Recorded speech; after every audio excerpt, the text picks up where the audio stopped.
Hey everyone, so ever since this whole quarantine thing got started and sheltering in place and staying at home and all that, I've said in more than one place with total douchebaggery and a complete and utter spectacular tone deafness that this has not really affected me that much because I've been working from home for a long time. Other way of putting that is that I've been a shut-in for a long time. But the fact of the matter is, this has affected a lot of people who are now having to work from home and adjusting to working from home. And being somebody that's been doing this for a while, I've had a few people ask, if there were any tips that I could give on how to do that. And I thought maybe, I don't feel like I've learned a lot because this has just kind of become my life, but I think maybe there's some stuff I could pass along. So I thought I would do a video where I would just kind of share some tips that I think have at least helped me to work from home a little bit better. I do need to qualify this by saying that these are like ideal things. This is the ideal way that I should go throughout my day. In no way have I been good at sticking to any of these things. On any given day, I might do one of these things that I'm talking about. I've got like 7 or 8. I've got 8 things on here, but I'm pretty terrible about keeping myself to it myself. So don't be watching this thinking I'm some kind of guru or something that knows my way. I don't.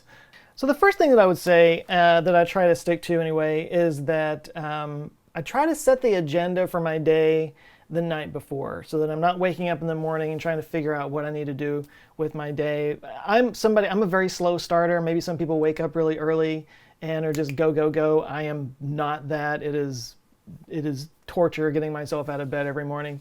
But I also stay up really late. I'm a night owl, so that makes it harder for me to wake up. But when I first get up, I gotta grab a little breakfast. I gotta get a little coffee. I kind of have to get myself all, awoken from the grave every morning. And if I also have to sit down and decide and figure out what I've got to do for the rest of the day, it just takes longer for me to get my day started. Not to mention when I'm about to go to bed at night and I'm starting to turn off lights and everything, if I sit down and start thinking about all the stuff I didn't get done that day, and it's usually a pretty decent list, or I look at the list of things that I was supposed to do that day and there's always the stuff that I didn't quite get to, it's kind of a better place to start than that morning fog.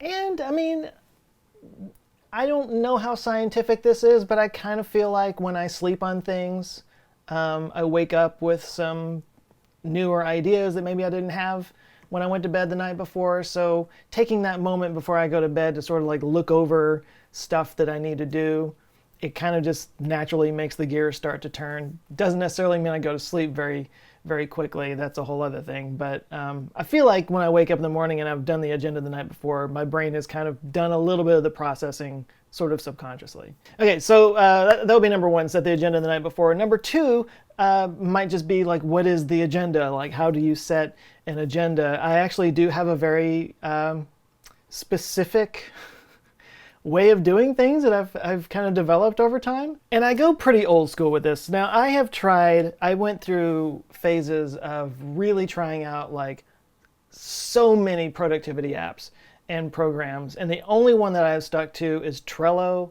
But I use that sort of overall for a way of organizing all the videos that I'm doing, especially now that I have a team. We use Trello, just kind of like that was the one that kind of made the most sense. I could talk about that in a different video. But I have tried Asana. I've tried OmniFocus. There was an app on my phone called Clear that was one of my favorites because it just had that feeling of just swiping something off the list when you were done. I just love the idea of crossing things off of a list. And to be completely honest, I tried all these different apps and none of them really worked better than just crossing things off of a list. So I have around this office, you can't see it, but right up there I've got like 1, 2, 3, 4, 5, 6. I got like 9 books or notepads like this up there. I've got a whole shelf of notepads. For some reason I don't throw these things away. I seem to think that someday I'll need to go back and look and see what I did on that Wednesday. But yeah, I'm going to show you how I do this. Feel free to do it however you like, but for that, I'm going to turn to camera number 2. All right, so here's just a little quick overview of how I do my little agenda for the day. So I take my notepad, and let's just say it's Wednesday. I start up at the top, Wednesday. And by the way, I don't normally like these notepads with the thing on the side here, because when I flip it over to the other page, this kind of gets in the way of writing, and that's annoying, so I usually wind up turning it this way on this page. But when I can, I try to get the kind of notepads that have the rings up at the top so that I can just flip over and keep going. But anyway, this is something I got from my old job.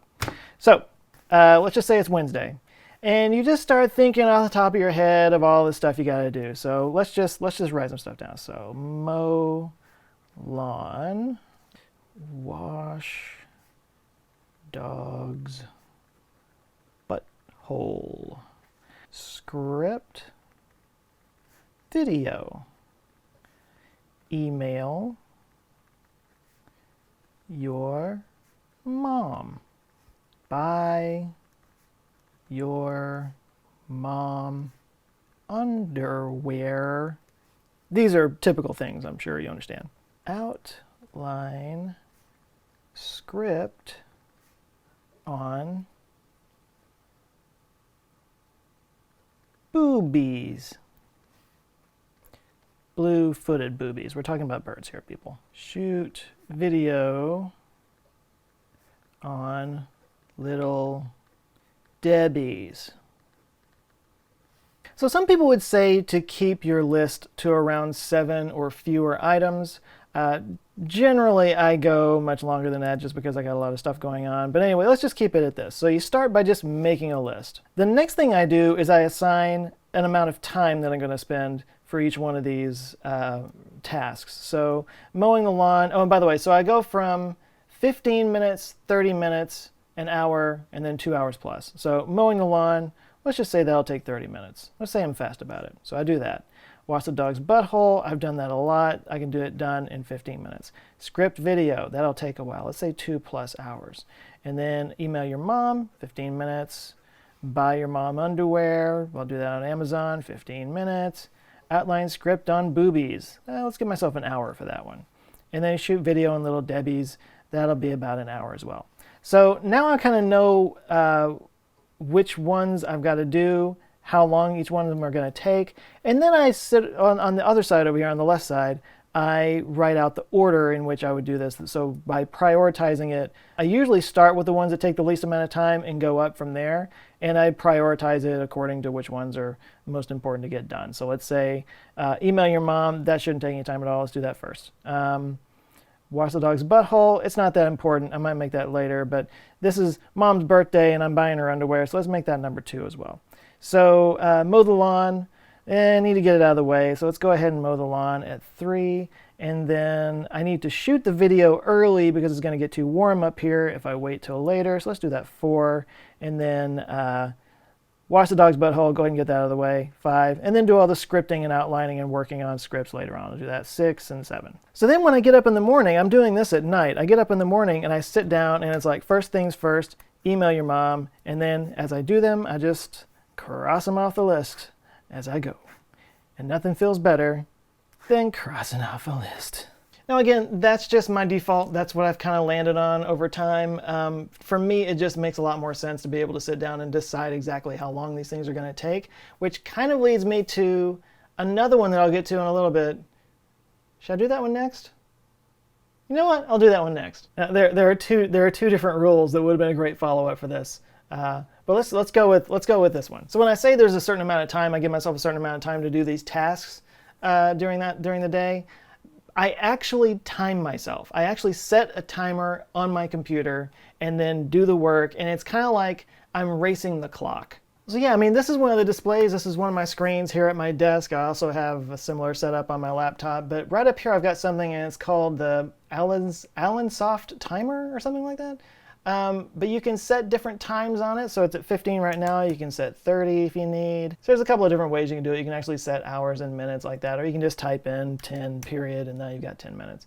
And you set the little alarm. And what basically this means is I'm over here and I'm working on a note. I'm scripting stuff out. And right there in that corner, the whole time is a timer. And so there's a couple of different ways that you can use this. One is, I think they call it the Pomodoro technique. And I've seen different numbers being used here, but the one that I usually go with is a 10 and 2. So you set your timer for 10 minutes. This is especially good if I'm scripting. If I'm scripting out a video and I've got like a lot of work to do on a video that's just going to take a long time, I do a 10 and 2. And what this basically does is it just forces you to focus. So you set a timer for 10 minutes. So I should be writing right now instead of talking. So I would be writing during this whole thing. And because our brains drift away and I start thinking of other things, I think about somebody that I need to email, or I think about some story that I want to go look up and do a search on or whatever, check some social media, respond to somebody. Anyway, all those things, when they come up in my mind, I actually will just write it down on a notepad. Maybe not the same notepad, but I'll write it down on a notepad, just kind of leave it there. And I do the thing for 10 minutes. And there's a psychological thing there, 10 minutes is not that much time. It's kind of like breaking up this big, huge project into little pieces. I can do 10 minutes on something, right? So I save those things that I'm writing down, those little tangents. And when the timer goes up, then you give yourself 2 minutes. So it's 10 minutes of working time and then 2 minutes of break. And then that 2 minutes, that's when I kind of catch up on those other things and I respond to the people and whatever. And then when that 2 minutes is up, boom, I set the timer again, 10 more minutes, and I'm going. Now, a lot of times on these smaller list items that maybe only take about 15 minutes, I'll just set it for 15 minutes and I'm good, I'll go.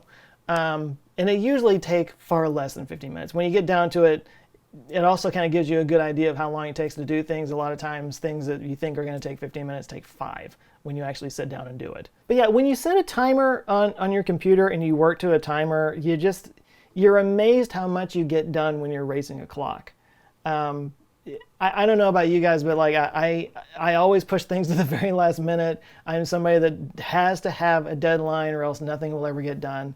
And so giving yourself a deadline of 15 minutes or 30 minutes to get some tasks done, you sit down, you're like, okay, I gotta do it now. I gotta beat this clock. And you surprise yourself how productive you actually are. So that might bring me to my next thing. So I talked about setting up the agenda.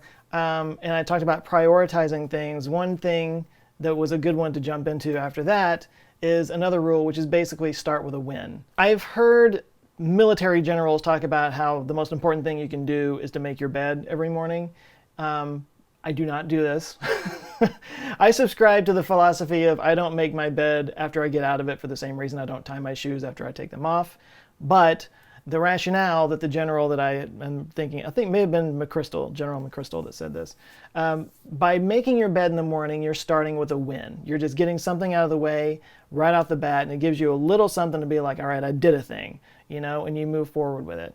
So I don't make my bed, but I do like the idea of starting with a win. That would be this next rule. So when I'm setting the agenda, the one that I usually pick first is something really small, really simple, that I could literally bang out before I go get coffee. Or if I know that I've got a script that I'm going to need to really spend a lot of my day on, sometimes I'll say, you know what, I'm going to start doing 30 minutes on that.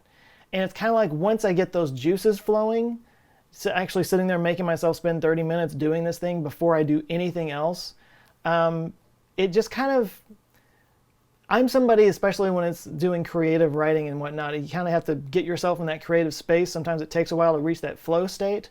And getting started is the hardest part. So get started right away, get those juices flowing, and then next thing you know, you're going to get coffee, and it's like you just want to race back up here and get back to writing because you got the ideas flowing now. But it is a psychological thing. Like start with a win. Get something under your belt automatically. Be done with it, and it just kind of gives you some momentum to go into the rest of the day. So the other one, this is one that I have not stuck to very well in a very long time, but I got really into it for a while, and that's meditation. I am a huge proponent of meditation, and it doesn't have to be sitting in a room surrounded by flowers and little twinkly things and waterfalls and om and all that. For me, meditation is literally just like setting a timer on I'm all about the timers, setting a timer on your phone, sitting down, and just closing your eyes and just being quiet and still for a minute. Sometimes it's good to do that first thing in the morning, but I'll often fall asleep if I do that. It's also kind of a good way to set the agenda for the day, but I always prefer to do that the night before. I find it really helpful in the middle of the afternoon when maybe you're a little bit spent, when things have kind of gotten out of hand. The day always gets away from you at some point. To me, that's a good time to just kind of sit down, find some stillness, find some quiet, and just close your eyes and just kind of sit there for a second. And it doesn't have to be some intense thing. In fact, I usually take a notepad when I meditate. I'm not even sure I can really call it meditating, but I take a notepad and I set it down and I just sit there and I close my eyes and I try to find a quiet. Of course, the monkey mind is always going, but when ideas pop up and when something worth writing down pops into my head, I write it down, and I get a lot of good ideas that way. The other quick rule would be move around a little bit. Take some time to eat. It can be really hard to create a separation between, say, life and work when your life and work are in the same place. So you kind of have to be diligent and have a discipline around stopping every once in a while. I know that sounds like that would be the easiest part. Sometimes it's not.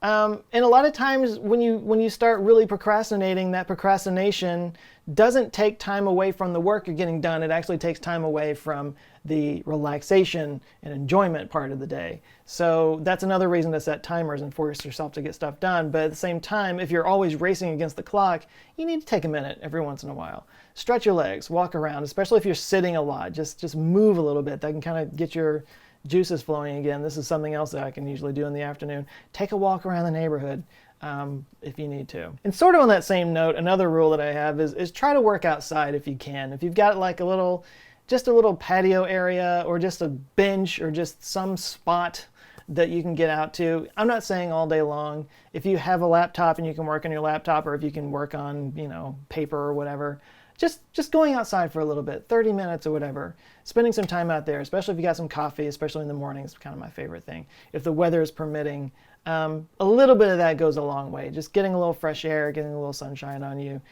it really helps. Getting out of the house. And last but not least, I would say enjoy it. You're working from home. You should try to enjoy that. Do a little day drinking. Nobody knows. Who cares? Some people, and this is just me by the way, but some people like actually get dressed up for work. No, I don't do that crap. I'm in shorts and a t-shirt most of the time, unless it's too cold, and then I've usually got pajama pants on. But, a lot of people are not lucky enough to be able to work from home. So take advantage of it. Enjoy it. As much as you can anyway. Now, I know that everything I'm saying comes with one huge caveat, which is that I don't have kids. And people who have kids right now, trying to work from home with all that going on,